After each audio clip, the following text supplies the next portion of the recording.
Fala pessoal, Vini Machado aqui, estamos começando mais um episódio do Influência com Sotaque. Eu estou muito feliz de estar falando com uma baiana, uma mulher criativa, uma storyteller raiz, que tem uma história muito bacana para contar para a gente. Hoje ela é head da Out of Office, que é uma agência super criativa de conteúdo. Ela vai trazer muitos insights. Eu quero falar sobre collabs, sobre cocriação, sobre o mercado nacional. Maria Fernanda, muitíssimo obrigado pela presença. Feliz de ter você aqui com a gente. É um prazer, fiquei muito feliz com o convite, porque a gente estava até falando no começo, né? Influência com sotaque também, baiana, então amei. E a gente, né, que tem um sotaque forte, assim, do Nordeste e tudo, a gente se apega tanto quando a gente ouve a palavra sotaque, ou a gente ouve um sotaque nosso, assim, a gente fala, parece uma sensação de casa, né? E é isso que a gente quer trazer para as campanhas, é isso que a gente provoca tanto as marcas, né? De entender que o Brasil é muito grande e a gente precisa mexer com essa multicultura do país. Você veio para cá, para São Paulo, há quanto tempo? Por quê? E o que é que você trouxe da Bahia que você fala assim, por eu ser baiana, eu acho que isso é uma coisa que eu tenho e eu tenho muito orgulho de carregar. Boa. Eu vim para São Paulo 16 anos atrás, vim fazer faculdade, passei por publicidade e propaganda, estava super animada, já sabia que queria área de comunicação, não conhecia. A primeira vez que eu pisei o pé em São Paulo foi para fazer o vestibular. E vim sozinha, eu sou do interior da Bahia, na verdade, né, de Vitória da Conquista, morava em Salvador ali antes de vir para cá, vim fazer faculdade e me apaixonei, comecei a trabalhar muito cedo, já em agência, já em estágio, em estratégia, em planejamento, em criação, e vi que aquilo era para mim. E quando eu vim morar aqui, sempre que eu abria a boca, alguém já perguntava, de onde você Isso sempre acontece. Eu acho que foi perdendo ao longo do tempo, porque eu fiz muito teatro também, né? Uma coisa que eu sempre fazia em paralelo, eu fiz que eu teatro gostava. Também. Sério? Juro pra ti. Tem muita coisa em comum, a gente tem que marcar depois. Verdade. E aí, acho que isso foi neutralizando um pouco o sotaque. Aparentemente, se alguém me ligar da Bahia, volta na mesma hora, eu não percebo, eu falo de outro jeito. Mas apesar, acho que hoje, por essa questão, né, não vi tanto... Claro, você conversar comigo, você vai pegar, né? Mas não vi tão... Quando eu vim morar aqui, eu faço muita questão de falar que eu sou baiana. Assim, eu até brinco que é meu personal brand, né? A baiana em São Paulo, publicitária baiana em São Paulo. Porque eu acho que fala muito sobre quem eu sou. Sobre a raiz, né? Exatamente. Eu não consigo me apresentar sem dizer, porque eu sou baiana. Porque eu acho que é uma coisa que, quando eu cheguei, eu percebi a diferença em mim, do universo que eu tava aqui em São Paulo, por ser baiana. Mas eu sempre vi isso como algo muito positivo. Como uma diferença. Ser diferente, pra mim, sempre foi algo muito bom, né? Então, Sim. uma diferença boa. Então, eu sempre faço questão de falar. Minha família tá na Bahia, né? Então, eu volto bastante e é sempre um lugar, assim, de descanso e de recarregar energia pra vir. E é muito legal, assim, quando a gente se conecta com nordestinos, por exemplo, porque eu sou nordestino, mas claro que outras regiões também se conectam muito. A gente tem uma essência, assim, muito parecida em termos de trabalhar, de realmente acreditar na sua raiz, de botar a mão na massa, de ser fazedor. Sim. Eu percebo isso muito nos nordestinos. E nordestinos muito focados têm um destaque muito grande no mercado, né? Em algum momento sentiu xenofobia ou sentiu alguma dificuldade de penetrar? Ou sempre foi uma coisa pra ti que cara, pra mim isso foi indiferente. Na verdade, o mercado publicitário tá muito aberto pra essa diversidade e pra tudo isso. O que você acha, na tua opinião? Eu acho que de negativo, mais que eu senti, até por ter vindo muito nova, eram brincadeiras que... É aquela xenofobia velada, né? Às vezes as pessoas nem sabem que elas estão ofendendo. Estrutural. Exatamente. Que eu sempre lidei de uma forma me impondo, mas também sem transformar isso em uma barreira. Mas graças a Deus foi só nesse sentido, assim, que até... Não sei se usa tanto hoje em dia, mas quando eu vim morar aqui, se usava muito, que é a expressão de falar, isso é muito baiano pra uma coisa que é cafona, que é brega. Eu sempre que fazer questão de falar, como assim? Eu sou baiana. Legal. Então, pra já dar esse choque. Mas acho que foi o máximo, assim, na vida profissional, na carreira, nunca tive problema nesse sentido. Muito pelo contrário, acho que é isso.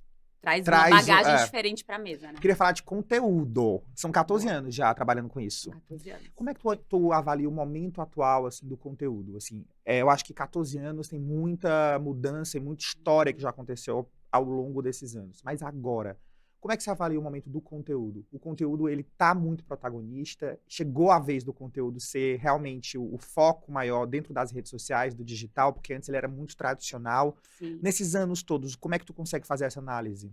Eu acho que a mudança hoje está muito rápida, né? Pensando justamente nesses 14 anos. Quando eu estava na faculdade, 14 anos atrás, 16 anos atrás, surgiu a primeira matéria de mídias sociais. O Instagram começou quando eu estava na faculdade. A gente não estudava isso, como provavelmente as pessoas estão estudando isso hoje. As mudanças eram mais lentas, então a gente conseguia estudar aquilo e colocar em prática. Tinha tempo. Levava um tempo. Agora é muito rápido. Eu acho que o maior... Sim, o conteúdo é protagonista, com certeza. E eu acho que tem algumas coisas que estão muito em voga agora. A primeira é como o TikTok transformou a criatividade. Eu acho que elevou o nível, tanto para pessoas como marcas, de uma forma muito grande. E elevar o nível não é elevar a produção. Não é que tem que ser aquela super produção, câmera. Até Legal isso é falar até uma disso. coisa mais pro Instagram. É natural, é você com seu Mais celular. orgânico mesmo. Totalmente. E mudou completamente a forma como a gente constrói uma narrativa. Eu tava até ontem vendo uma palestra lá no Instagram. E aí, no caso, eles falam sobre Reels, né? Mas TikTok, Reels, enfim, conteúdos verticais e muito rápidos, né?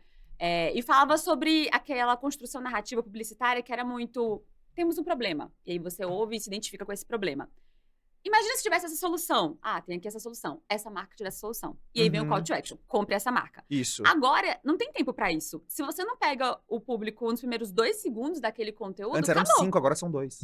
Passou. Eu ouvi até 3, agora já... Ontem eu ouvi 2. Eu ouvi Então 2 mudei, recentemente também. Eu pra falei, eu 2. mudei o discurso também. Exato. A pessoa já arrastou, já passou. Como que você pega esse gancho ali, esses 2 segundos? É a primeira frase que você fala. Então, isso muda muito a forma como a gente pensa conteúdo, como a gente cria, e como esses creators e criativos estão surgindo na plataforma o tempo inteiro, de universos tão grandes. Isso também, falando aí sobre a diversidade, né, trouxe vozes e assuntos muito diversos. Porque quando você entra num rabbit hole ali do TikTok, quando você vê, você tá falando de umas coisas que eu falo, gente, existe isso? Como assim? E tem muita gente fazendo conteúdo sobre isso. Ela deu, acho que as redes sociais deram um olhar mais democrático, porque as pessoas que são criativas, elas ganham espaço e o algoritmo ajuda elas pra isso. Totalmente. Né? Então é muito mais, hoje em dia, diverso a possibilidade de você crescer na rede social. A gente fala muito de transformação social, porque hoje a gente consegue pegar marcas muito grandes, globais, e fechar com influenciadores que nunca saíram das suas cidades, porque eles conseguiram construir uma comunidade lá dentro. E eu queria trazer essa pauta de comunidade, assim. Cada vez mais eu acho que os influenciadores, eles se tornam líderes de comunidade. Eles constroem uma comunidade ao redor deles que acreditam no que ele fala, independente do número de seguidores, porque se conecta com eles. Qual, na tua opinião, é o maior asset para você construir uma comunidade de verdade em cima de um influenciador? Depois eu quero saber de marca, mas em cima de um influenciador. Sim. Eu acho que o conteúdo, ele tá passando, a influência, né, tá passando por essa transição para o entretenimento.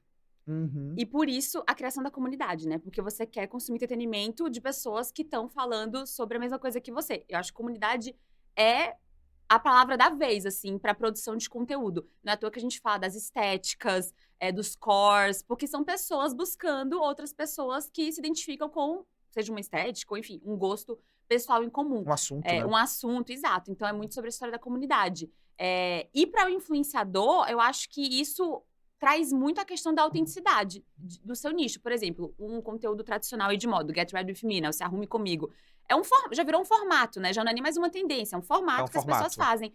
Mas dá pra ser diferente, dá pra fazer do seu jeito. A gente vê a Malu Borges fazendo e causando com, totalmente, né, com a forma que ela faz. Cada um vai fazer de um jeito, então tem espaço pra essa autenticidade. E a comunidade tá muito aí, né? Quem se identifica com a sua estética, a sua forma de fazer. Você pode fazer isso só com reações, com a Malu, ou você pode fazer isso falando muito, que é o que eu faço, né? Porque falo horrores, então... Ou você pode fazer isso com uma música linda e de um jeito super estético. E cada pessoa vai se conectar com aquilo que você está fazendo. Por isso que é tão interessante esse momento de comunidade quando você traz autenticidade, porque as pessoas se conectam com isso. E as pessoas até percebem quando você está imitando alguém. Né? Isso distancia. Já. Mas falando de marca, que eu acho que é o maior desafio. Porque a marca, ela não é humanizada no rosto de uma pessoa só. Sim. Como que uma marca se torna creator? Como que uma marca constrói uma comunidade de verdade ao redor dela? Quais são, assim, na tua opinião, os maiores pontos positivos, de acertos e erros que as marcas fazem hoje para construir, de fato, uma comunidade? Porque antigamente o Instagram e a rede social era vitrine de produto. Sim, total. E hoje em dia as pessoas não querem mais ser interrompidas com propaganda. Como é que você avalia esse cenário de criação de conteúdo para uma marca, de fato, criar uma comunidade ao redor dela? Eu acho que, primeiro de tudo, encontrar a sua verdade na rede social. Sobre o que você tem realmente propriedade para falar. Então, não é porque tá todo mundo fazendo tendência tal que você tem que surfar essa tendência. Se não faz sentido para a sua marca, não tem por que você ir por esse caminho. Então, construir um plano editorial que realmente passe a verdade daquela marca, que tenha os territórios, que tenha editorias que fazem sentido realmente para o público dela, é o primeiro caminho. Não dá para estar em tudo, surfar todas as tendências e viver o digital como se você fosse, enfim, uma pessoa, porque você tem que construir ali aquele universo da marca. E o segundo é através dos influenciadores, é humanizar. Uma coisa que a gente trabalha muito na Out of Office é trazer para dentro do nosso time, com marcas que a gente trabalha ali, o conteúdo do dia a dia, creators. Então, são o famoso famoso agora, UGC Content. Eu ia falar isso, eu quero aprofundar um pouco sobre isso. Que é você não comprar audiência, você comprar o conteúdo que o cara tá fazendo. Exatamente, conseguir brifar, mas ter espaço para que ele traga a autenticidade e a criatividade dele para construir aquilo ali. E para que aquilo fique realmente orgânico, porque não tem como humanizar 100 pessoas. Então, são diversos universos, né? Os UGC, pessoas que vão estar ali humanizando, comunicando Explica com para a as marca. pessoas o que é isso. O que é o UGC Creator, assim. Muita gente já mandou mensagem perguntando e muita gente não sabe, né? O termo, o que surgiu e por que está sendo tão falado essa categoria de influenciadores. Sim. O UGC vem de User Generated Content. Então, é basicamente um conteúdo gerado pelo usuário. Apesar de estar se falando muito sobre isso agora, é uma coisa que se faz há muito tempo. Eu acho... tô muito no universo de moda e beleza. Então, um case que me vem à cabeça é o da Glossier, que é uma das primeiras marcas de influenciadora, né, que existiu e que, enfim, é gigante até hoje. Começou ali com uma marca conceito, mas já tá na Sephora, etc. E, basicamente, o feed deles no Instagram são pessoas fazendo review dos produtos. Essas pessoas não eram pagas para isso, elas estavam recebendo os produtos ou comprando os produtos e gostando muito e vendo que aquela marca, né, era sobre isso nas redes sociais e criavam o conteúdo delas também. Tô usando esse como exemplo, né, mas não foi a única. E a marca pegava aquele conteúdo e usava na sua plataforma. Óbvio, pede ali o direito, né, da pessoa Sim, claro. de poder usar e usa esse conteúdo. Isso foi se tornando uma prática tão interessante para humanizar a marca nas redes sociais que surgiu aí essa categoria como uma profissão mesmo, né? Que é o conteúdo que você não precisa ser um influenciador com uma grande audiência nas suas redes sociais, porque não é sobre a sua audiência, não é sobre você gerar awareness. É sobre o seu conteúdo. É sobre sua criatividade. É seu conteúdo nativo digital. Exatamente, para você entregar para aquela marca usar nas plataformas dela. Então, a audiência é a da marca, mas é a sua criação. Então, cara, isso é muito genial. É como se as marcas terceirizassem o serviço dos creators para que eles fossem também um pouco de co-criadores dos conteúdos que a marca traz. Exatamente. Hoje, dentro do trabalho de vocês, da agência e tudo, vocês usam muito esse formato? A gente usa sempre esse formato. Eu queria ouvir um pouco dos cases relacionados a isso, assim. Sim. Que vocês usam, ou marcas que vocês trabalham. Eu te acompanhei fazendo carnaval com 3CM, eu achei genial. Eu falei, cara, eu preciso muito falar com ela, porque eu achei... Me chamou muita atenção, assim. Foi uma marca que me ganhou ali, sabe? Assim, pegou a Gabi naquele momento muito quente dela, e também fez um trabalho muito forte, né? Com alguns influenciadores envolvidos. Então, assim, foi muito interessante isso tudo. Sim. A 3CM foi o case que começou minha jornada na Out of Office. A gente começou com essa conta no começo do ano passado. E, assim, após um ano de trabalho, é um case que dá muito orgulho pro nosso time como um todo, porque foi uma transformação muito grande da marca. Assim, acho que era uma marca que a gente não estava ali na boca das pessoas, não estava ali gerando pautas interessantes, apesar de ter um produto incrível. E com o digital a gente conseguiu fazer essa transformação. Então foi um case completamente digital. A gente fez campanha com a Sabrina Sato, mas ela era totalmente digital. Todo investimento de mídia totalmente digital, influenciadores, a própria ativação no carnaval. A gente tinha ali um espaço... em um super camarote, mas que ainda assim é nichado, né? Só aquelas pessoas que estão ali. Então, a gente amplificou tudo isso também pelo digital, com a Gabi entrevistando as pessoas. Super viralizou. Totalmente. Então, ele foi construído completamente nesse sentido. E quando a gente pegou a conta da 3CM, a gente foi montar o nosso time para atendê-la, é uma coisa que faz parte já da Out of Office sempre colocar creators dentro desse time. O nosso próprio time tem também creators, nosso community manager, então pessoas que estão ali dentro. Eu estou falando com creator. Exatamente, eu já tenho vários conteúdos ali na 3CM. Se você for olhar, eu testo o protetor térmico. Porque, enfim, isso, eu sinto que isso é uma coisa muito minha também. Não acho que isso de forma nenhuma agride ou a minha experiência como estrategista, como publicitária. Mas é muito doido isso, sabia? Porque existe também. Muita gente que eu converso, assim, faz uns conteúdos massa, assim, nos Melhores Amigos e tal. E a galera da publicidade, tá? E eu falo assim, gente, por que vocês não postam? As pessoas elas têm medo de postar. As pessoas do mercado têm medo de postar. É muito doido, assim. Elas não conseguem se expor tanto. Elas têm medo da crítica. Eu acho que vai ficar uma coisa onde as pessoas... E quando eu vejo pessoas que postam e que se colocam e falam assim, tudo bem eu também gostar de fazer conteúdo e ser creator, isso também diz muito sobre você. Porque se você sabe fazer, você também sabe cobrar. Né? Obviamente que não precisa ser uma coisa obrigatória. Você pode não saber fazer nada, mas entender muito do mercado. Mas eu achei muito interessante esse teu papel também de se colocar nas redes sociais, de postar e de ter um storytelling em cima da tua vida. né? Em que momento tu percebeu que, tipo, isso não atrapalhava teu trabalho ou a forma como as pessoas olhavam? Porque as pessoas já automaticamente imaginam que você tem que postar só sobre business. Uhum. Não tem essa Que você já cobrança? tá trabalhando com business o dia Dia inteiro. Às vezes não inteiro. é o que eu quero postar. Exatamente. Eu poderia te falar que é uma questão de personal brand, de posicionamento digital, porque a gente sabe que isso está muito alta para qualquer carreira. Se você é dentista, advogado, o que for, ter uma presença digital é muito relevante. Mas, sinceramente, não foi. É uma coisa muito natural minha. É alma de artista mesmo, é teatro desde criança. Sempre gostei de me expressar, de me comunicar de Acho que a alguma palavra é isso, se forma. expressar. Exatamente. E eu usei as redes sociais para isso desde a época do blog. Eu tive blog, canal no YouTube, fui estudar fora, já falar disso um pouquinho mais à frente. E mostrei toda a experiência no YouTube. Hoje em dia não tenho realmente mais tanto tempo para esses canais, mas com o Instagram e o TikTok, que são vídeos rápidos, É como você consegue muito colocar pra natural. fora o que você tem vontade de se expressar internamente, né? Exatamente. Então, Mas como creator, você também percebe os feedbacks das pessoas, o que engaja, o que não engaja. Isso também não deixa de ser um laboratório pra ti, né? total. Isso é interessante também. E tem essa liberdade do teste, né? Porque dá pra realmente fazer diferente e ver o que funciona, o que não funciona e levar isso também para as marcas com as quais a gente trabalha, né? Então, tendo mais liberdade ali do que o perfil da marca de Super. fato. Eu também queria falar, porque, por exemplo, ó, você esteve envolvida nas collabs de Approve mais Heinz, Santa Lola mais Fini, Another Place mais Amarula. E, assim, são collabs muito improváveis também. São collabs com marcas muito, muito fortes, mas que as pessoas falam, nossa, que criativo juntar isso. Na tua opinião, qual o poder das collabs entre marcas? Que eu acredito que seja muito a junção das duas comunidades. E o que vocês pensam antes de pensar numa collab? Primeiro de tudo, a gente tem que resolver o desafio daquela marca que procura a gente querendo uma collab. Normalmente é uma delas apenas, né? Ela quer uma parceria, ela tem alguma necessidade e a gente tem que buscar marcas parceiras que vão atender aquilo que para ela falta.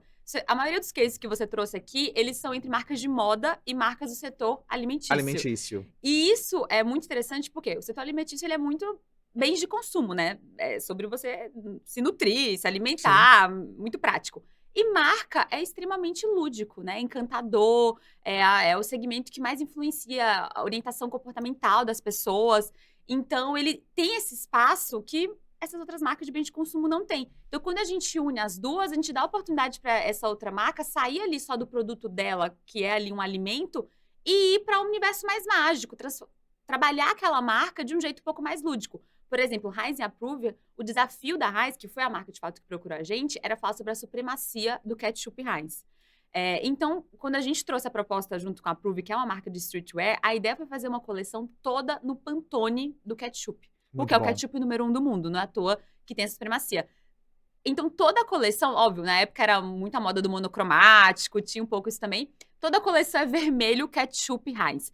Não seria uma proposta que daria pra levar pra muitas marcas. Heinz é uma love brand, as pessoas tatuam o logo. Sim. Então dá pra usar. Tem marca que você não quer usar, você não vai vestir o logo. O de Heinz, sim. Então foi um sucesso. Então tem que ser muito tailor-made para o desafio de cada marca e para o que ela tem pra colocar na mesa também, né? Que vai ser sempre muito diferente. E como é que é o retorno disso? Assim, vocês juntam as comunidades, você percebe que as marcas elas têm as suas conversas, os seus fãs, porque elas são love brands, todas aqui que a gente mencionou. Como que é o retorno? Quais são os KPIs que você analisa para uma collab dar certo? Existe algum tipo de olhar direcionado para isso? Para cada uma vai ser diferente. Normalmente existe muito um olhar de brand mesmo. De aproveitar da oportunidade com essa collab de levar a sua marca para um outro patamar. Gera venda? Gera venda. O moletom da Heinz esgotou em 24 horas. Sério? Juro pra você. Foi a peça hero, assim. Mas não era o KPI. Não era nem sobre isso. Era as pessoas poderem vestir Heinz. Era as pessoas poderem, em Santa Lola, vestir Fini. Era as pessoas no Lollapalooza, que era a época que a gente lançou a Marula com Another Place. E Another Place é uma marca que as pessoas usam muito no Lollapalooza, tem muito esse estilo. Muito, e a Another Place faz muita collab. Exato, ele já é virou um case, negócio, um virou business um ali business deles também. E que eu acho incrível, porque eles têm criatividade e espaço para isso. Então, para cada um vai ter um retorno um pouco diferente. Mas totalmente com esse olhar de comunidade. Então, a Another Place, ela tem essa comunidade que vai para esses festivais e que usa a marca. Então, a Marula ia lançar também um produto novo, que era a Marula Viga. Por que não fazer o esquenta para o Lollapalooza tomando essa Marula Viga e já pensar nesse look? Então, acaba virando um 360, né? Uma experiência completa. Muito bom. E collab com influenciadores. Cada vez mais a gente vê marcas se juntando com influenciadores e criando collabs. A gente até viu um Uhum. recente da Silvia Braz com a Arezzo. Sim. Mas também a gente vê muito influenciadores que se tornam, na verdade, donos das marcas, né? Eles constroem suas próprias marcas e começam com collab, depois tem um spin-off, a marca vira deles e tudo. Na tua Uhum. opinião, quais são como é que é o olhar na hora de juntar um influenciador com uma marca? É muito entender que eles conversam ou é pensar, na verdade, em comunidades muito diferentes para se juntar, para a marca entrar no novo movimento? É muito o endorso que ele traz, a imagem? Como é que tu imagina e como é que vocês pensam quando você vai falar de collab de marca com influenciador?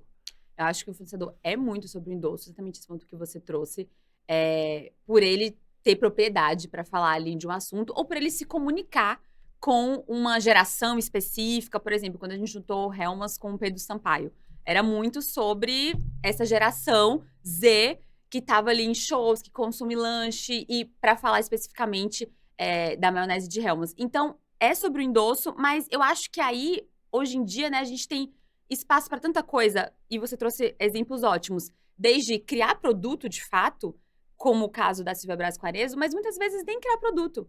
É realmente virar embaixador de uma frente diferente, talvez a marca tenha uma frente de música e é interessante ter esse DJ que comunica com essa comunidade.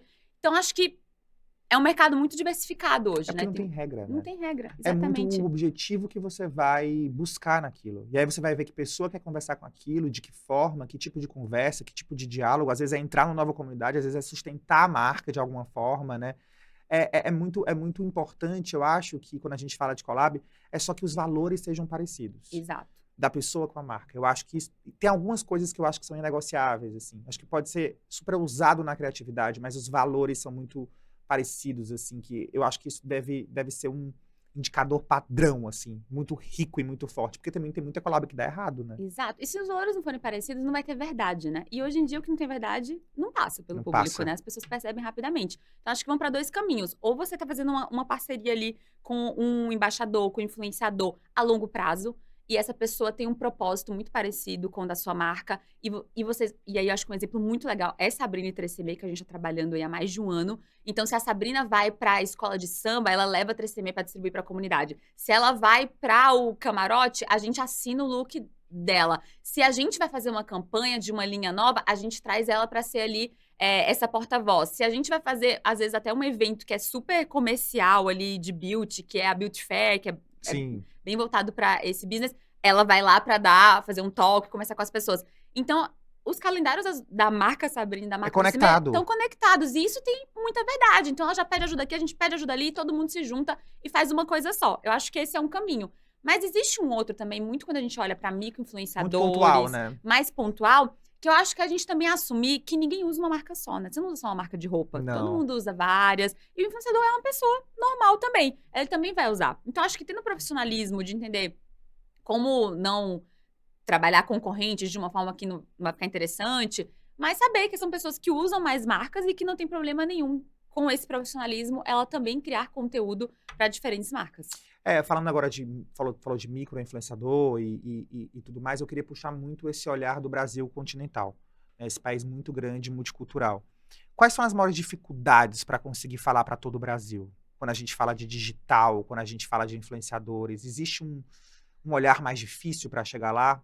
Eu sinto que ainda tem muita dificuldade em criar squads, né, um casting diverso de verdade. Parece já, né, um assunto muito recorrente, mas a gente ainda sente alguns empecilhos assim no mercado. Muitas vezes a gente quer encontrar um influenciador para específica marca e a gente vê, poxa, mas aí não tem uma pessoa que é do Nordeste? Será que não tem uma pessoa preta? Será que não tem?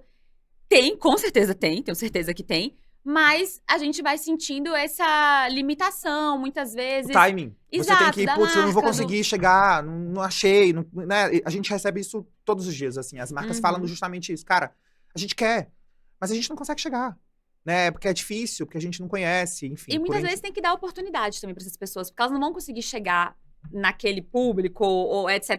que essa marca quer atingir, se a gente não começar esse trabalho e não der oportunidade para eles estarem ocupando esses É lugares. verdade. Então, eu acho que é um trabalho muito forte nosso, dentro das agências, enfim, dentro das marcas, de sempre estar puxando isso de alguma forma, né? Não ceder nunca. É verdade. Sobre Londres, que você morou lá, Sim. você estudou lá. Eu queria muito ouvir, assim, como é que foi essa experiência, o que é que você trouxe do que você viu no mercado europeu, assim, de relevante, de bacana. Mas a gente também sabe que o Brasil é muito diferente. Dá para aproveitar alguma coisa de lá de verdade, ou assim, as coisas do Brasil são muito particulares? Olha, quando eu fui para Londres, foi o primeiro momento em que eu me especializei no mercado de moda. Eu fui fazer um mestrado em comunicação, promoção e mídia de moda. Antes disso, trabalhava com todo tipo de marca possível, mas nunca tinha trabalhado com moda. Então, foi a primeira experiência. Eu trabalhei na Hunter Boots, que é uma marca ali também. Não lembro agora se inglês ou da Escócia, mas enfim, é uma marca bem desse universo de galocha. As pessoas usam muito lá, não tem isso aqui no Brasil. E fui trabalhar lá com PR. E já começa a diferença aí, porque o PR lá, ele ainda é muito forte, os títulos de revista e Muito. jornal. O tradicional ainda é É muito muito quente. forte. Então, o PR lá é basicamente pegar samples, né, os produtos que você tem da marca para trabalhar com E PR mandar e para as fazer o pitch editoras. para essas editoras, para aparecer em revista, aparecer em jornal, e todo dia sai um novo. Claro, também investe em influenciadores, celebridades, mas é muito sobre isso, né? E aqui no Brasil não, é Aqui já virou. seeding, é Não, é. influenciador, são N outras coisas, é evento, etc. Então ainda é muito focado nisso. E eu tive uma experiência mais recente, na verdade, já aqui no Brasil, né, foi no começo desse ano, de colaborar com uma campanha para o Reino Unido. A gente trabalhou com outras agências, né, ali também de Londres, que estavam fazendo essa mesma campanha, e a gente foi ali fazer um aporte de criatividade 360 dessa campanha. E uma das coisas que eu acho que ficou muito clara para mim é como o brasileiro e o comunicador, né, o criativo brasileiro, tem essa capacidade de olhar 360 que eu senti um pouco mais de dificuldade É como se eles de lá. tivessem, é como se eles estivessem fazendo uma campanha que a gente fazia, não sei se tu tem essa sensação, Hum. alguns anos atrás. E cada um na sua caixinha. Então, se Aham. você é a agência de mídia, PR, você, sabe, é difícil você sair dela e colaborar com outros. A gente já pensa assim, se eu vou chamar esse influenciador para o seeding, então a gente também já vai levar ele pro evento, então ele não pode ser o porta-voz disso aqui, então a gente já começa a criar Aham. um Juntando negócio tudo. gigante, É. exatamente. E vamos chamar todo mundo pra reunião. Era uma dificuldade lá de sair um pouco dessas caixinhas, né? Acho que tem um pouco mais essa rigidez, né? Que a Essa gente coisa não mais tem. tradicional, né? Total. Mas hoje em dia a gente também falando de tradicional, a gente percebe que tudo dá pra misturar, né? Antigamente as pessoas falavam, ah, não, acabou revista, acabou TV. Imagina, assim, as pessoas têm que entender hoje quais são os objetivos e o que que a gente vai fazer com cada uma dessas coisas. Exatamente. Na tua opinião, pra que você usa, por exemplo, pra que você tá num evento como o Camarote N1? Ou por que você participa de um festival, uma marca participa de um festival grande como o Rock in Rio? E porque são verbas muito caras, né, Muito. que a gente envolve. Será que é o diálogo, como você falou, que você vai falar pra fora, pro digital, pelo hype que a marca tá lá, ou pra de fato criar experiência com as pessoas que estão lá dentro? Eu acho que depende do tamanho. Se você entra num festival como o Rock in Rio, o Lollapalooza, etc., você tem a oportunidade ali de criar uma experiência de marca gigante. Óbvio, que ter um budget para isso também. Mas a chance de você poder, do seu público, né, viver com a sua marca aquilo ali, ter o bar que é dessa cerveja, ter a parte de dança que é daquela outra. Isso é gigante, isso é absurdo. É. Mas existe também a possibilidade para quem tem um budget menor, ou até em eventos menores, como é diferente de você estar num camarote, é uma coisa um pouco mais nichada, de você usar aquilo para realmente amplificar no digital. Então, mais uma vez, diferença de objetivo. Eu acho que os dois são muito ricos. Ter a experiência de marca, e sim, isso requer um investimento maior, mas é a oportunidade de você realmente e sair um pouco também, por mais que a gente faça conteúdo, né? É bom estar no físico também, né? É bom estar no presencial, é bom pegar e viver aquilo de É verdade. importante, é como se nada fosse excludente hoje em dia. A gente tem que Exato. saber usar um pouco de cada coisa, né? Exato. Tem sempre uma frase que eu falo, que é marcas que nos tornarem creators vão perder para creators que viram marcas. Qual é o Perfeita. segredo de uma marca creator? O segredo de uma marca creator é realmente entender a plataforma e fazer conteúdo para o público, e não propaganda. Que na verdade, é entreter e não interromper. Exatamente. É você estar naquela plataforma que é para isso, entregando isso. Então, se é o TikTok, que tem tendência, que tem áudio O que viral. cada plataforma, na tua opinião, ela entrega, assim? Por exemplo, o TikTok é tal coisa, o Twitter, o X é tal coisa, o Instagram, o Quai. Hoje, no teu olhar de construir conteúdo, de fazer a rede social dessas marcas com o teu time, o que é que vocês, assim, quais são os olhares que vocês têm para cada plataforma? Sim. E cada uma tem totalmente a sua especificidade, né? E é importante quando você cria um plano editorial que ele seja criado para cada plataforma e não seja um único que você desdobre em todas elas. Sim. Então, no TikTok tem essa coisa mais crua, né? O áudio que é viral, é muitas vezes um carrossel de fotos que tem uma animaçãozinha, que tem uma musiquinha, mas é isso que as pessoas consomem lá. Então, se você chega lá com uma campanha super produzida, que você gastou horrores, não vai reverberar nada. Então, entender que lá tem essa naturalidade e que tem essas tendências, que tem esses movimentos e conseguir fazer isso com agilidade, porque também não dá pra você ter aquele time de produção e aprovação e etc, que já passou, acabou a tendência. O Instagram, eu acho que ele tem esse olhar, né, de vitrine, tem ali um olhar de produção audiovisual um pouco mais elaborada, mas acho que ele também tá se reinventando muito, né? Ontem, nesse evento do Meta, eles só falavam sobre Reels. Só falava sobre o vídeo, só falava sobre esse vídeo curto, sobre como ele entrega, sobre como ele é bom para as marcas. Então, tem as apostas, né? Tem também espaços diferentes lá, os stories, para você ter essa cobertura um pouco mais real e Mas eu no vejo timing muita marca hoje correto. pedindo pro influenciador fazer o mesmo vídeo do Reels pro TikTok. Isso é péssimo, né? Péssimo, né? Péssimo. Eu também sempre acho que é. E por que vem tanto? Acho que é muito pelo budget também. Muitas vezes pelo budget, pra otimizar a contratação. Tipo, se ele já vai fazer esse vídeo pra mim, por que não colocar nas duas plataformas? Claro que existem formatos que podem funcionar pras duas. Um Se Arrume Comigo, falando ali de moda, existe nas duas. Mas é isso, né? Tem essas diferenças. Você precisa o time do vídeo, do Reels é diferente do que você pode explorar no TikTok, os formatos. Se você conseguir fazer um escopo mais personalizado pro influenciador... Melhor é. Bem Só melhor. que, na verdade, ele teria que criar, na verdade, 2 conteúdos. E aí, por isso Teria. que fica o dobro. E por isso que as pessoas normalmente pedem. Talvez, nesse caso, seja mais interessante você já pedir, então, um Reels que tem uma cara do TikTok pra funcionar nos dois. Porque talvez o que funciona no TikTok funciona um pouco mais no Reels do que o contrário, né? Só que o Reels tá bebendo mais do TikTok. Tá Né? As bebendo tendências mais. começam lá e vão depois para o Instagram, né? o fato hoje do TikTok ser uma ferramenta de pesquisa também. A gente tem várias matérias e pesquisas que falam que hoje as pessoas buscam informação mesmo na pesquisa do TikTok. Quase o novo Google aí. Totalmente, também de geração Z. Geração o Z Google da geração total, Z. Exato. total. Eu falo isso, às vezes estou com o meu estagiário e ele fala assim, realmente. É, Eles só não mas é concordam. verdade, assim, eu mesmo quando fui dar uma pesquisada, eu falei, cara, maravilhoso, porque tá ali filtrado, e o vídeo curto, então a informação vem. No teu olhar, assim, muda a forma de produzir o conteúdo, porque você, na verdade, vai ter ali uma inteligência. É quase, por exemplo, lembra quando a gente fazia blog? Que você colocava o título do blog, O SEO, né? o SEO do que buscar. Será que o conteúdo ele também tá indo um pouco para esse caminho da pesquisa? Ou acho que ainda não? Assim, não tem nada a ver uma coisa com a outra? Eu acho que os dois, porque ao mesmo tempo que a gente tá vendo esse movimento, e que é um fato que as pessoas usam o TikTok pra isso, eu acho que o TikTok tem uma coisa meio de ousadia criativa, até foi um termo que eles trouxeram em um report recentemente, que é fazer as coisas pela criatividade, de ter coragem, de ter vulnerabilidade. A legenda do TikTok, muitas vezes, é só tipo um emoji, uma expressão. Não tem aquele textão pra ser encontrado. E mesmo assim é encontrado. Que loucura que é essa tecnologia. Da tecnologia. Exatamente. Mas eu acho que não é só sobre isso. Tem muito ainda essa naturalidade de criar umas coisas meio absurdas mesmo. E encontrar essa comunidade que abraça essa ousadia ali junto com você. E falando de AI, assim, de inteligência artificial, que todo mundo tá falando muito sobre isso, tem que falar mesmo, é muito quente. Sim. Qual a tua percepção sobre a inteligência artificial no momento, assim? Essas pautas estão muito quentes, assim, o que é que tu pode trazer do que tu lê, do que tu estuda, do que tu vê? Teve South by Southwest agora, não sei se você foi, mas foi muito falado. Como que tu acha que a inteligência artificial vai impactar no mercado da influência e do conteúdo? Vou dar um exemplo que eu passei aí no último ano. Acompanhar à distância o South by South realmente foi muito sobre até robôs, humanoides. Eu acho que tem aí um negócio Sim. muito louco, mas trazendo um pouco mais para o que já é nossa realidade. No ano passado, mais ou menos, exatamente um ano atrás, né, em maio, lançou um vídeo da Jacquemus, que é uma marca de moda francesa, que foi um dos primeiros CGIs que viralizou, né? CGIs, os vídeos feitos ali com computação gráfica, com 3D, então cria-se uma imagem que não existiu de verdade. O fake out of home tá aí, né? Tipo, exatamente. Então eles usado criaram... até a exaustão. Total.